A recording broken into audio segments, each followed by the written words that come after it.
Hello, my name is Begoña True. I'm a painter and an illustrator, and I would like to share with you the magic of imagination and creativity. So, when I want to paint or draw something, instead of having a clear image in my mind of what I want to paint or draw, I just have a broad idea. I say, for example, I want to draw a sunset, but I don't create a mental image of what that sunset has to look like.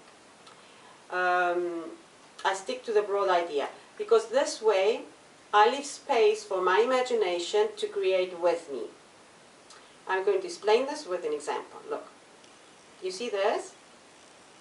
Okay. This, let me see, I'm going to closer here. Okay. This is the illustration. That's my kitty. He likes talking as well. This is the illustration of the sunset. You see? So what I drew was a line here and a line here and the sun. Now these two lines seemed like a mountain to me, like two mountains or two little hills. And I said, okay, hills. Well, I like nature, so this is appropriate for me. Okay. So these two hills. And then I thought, what else would I like? Well, I thought I would like a little river maybe going down the hills. And then I drew this little river here. When I got here to this little cascade, I wasn't sure how to continue. So I stopped and took a look at it. And then I said, okay, so I'm just going to color what I have drawn so far. And I colored this side here and this side here, and I made this here, this grass here, so I could sit down and enjoy the sunset. And then I took another look at it. So what happened was that I saw that here in the grass here, look, here you can see the face of a dragon. Well, this face of this dragon appeared. I wasn't thinking of drawing it. It appeared between the grass. So what happened was that the strokes of the pencil, while I was coloring, created an image, something that looked like this dragon. That, of course, I enhanced later because I liked it. You see, so it has the face here and the tail. You see? If I would have had a previous image of what I wanted to draw or paint, this dragon wouldn't have appeared, right? So then I continued here with my little river and the little cascades, and I added some trees, some animals, some birds there. I created this here because I thought, look, here. This here, I thought about magic, right? I thought about magic, so I drew this here, like a ball of magic, of little lights, sparkles. And I drew this heart here that has, is shining. It's a shining heart. It has a light inside. And then I went down here and finished this part here, the last part of the waterfall, which is a little lake, right? It ends up in a little lake. And then I took another look at it and colored it. And when I finished coloring, I saw that again, the strokes of the pencil here in the water. Let me see, we get this. Where is she? She's here. You see? Here. There was a face of a woman. In the face of this woman, I saw that her hands were doing something. And then I saw here like a little piano. And I thought, oh, she's playing the piano inside the water. And then I thought, but how is she doing this?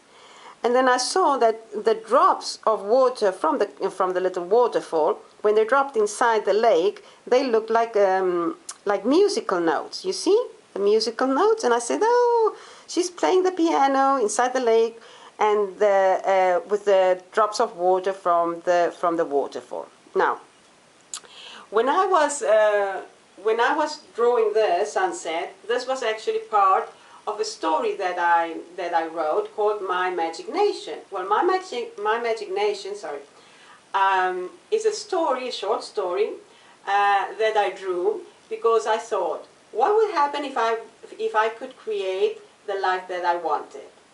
What would be those things that I would create for me? And then stories came up, things that I would like to do, like, I don't know, enjoy my life with friends, see the magic of life. There's a little piece there where I make a musical band with my plants. Each plant is an instrument.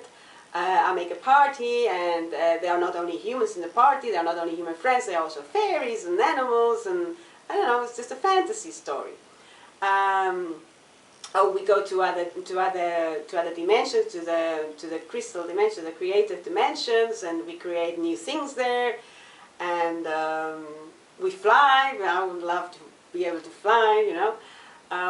Well, those kind of things, or just drift upon a cloud, and well, that's it. And of course, my kitty is with me. This was part of that. This illustration was part of that story. But then I thought, okay, so maybe this illustration is also complementing that story. Because there is a lady here that wasn't originally in my story. And I said, okay, so she's going to be part of it too. So this illustration was also writing, in a way, the story. And now this lady here, I thought, why would she be playing music for me? And I thought, well, maybe she's playing music every time I feel joy. I'm in joy. I laugh, I giggle, I know, those kind of things, right? So there.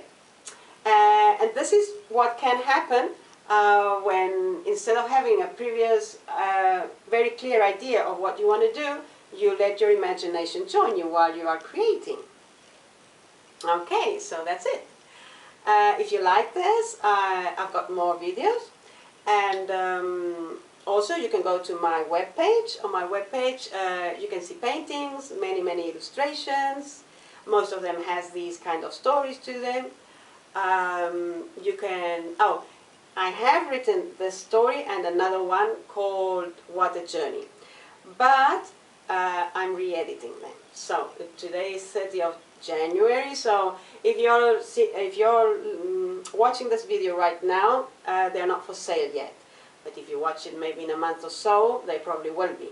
What I do have for sale, apart from paintings and illustrations, is a coloring book with some of my best illustrations as well. That one is already for sale. And of course you can commission illustrations for books, or just for your walls, or paintings, or whatever. Or you can just have fun looking at all the stuff that's there and play with it. Okay, well, thank you very much for watching. See you soon. Bye-bye.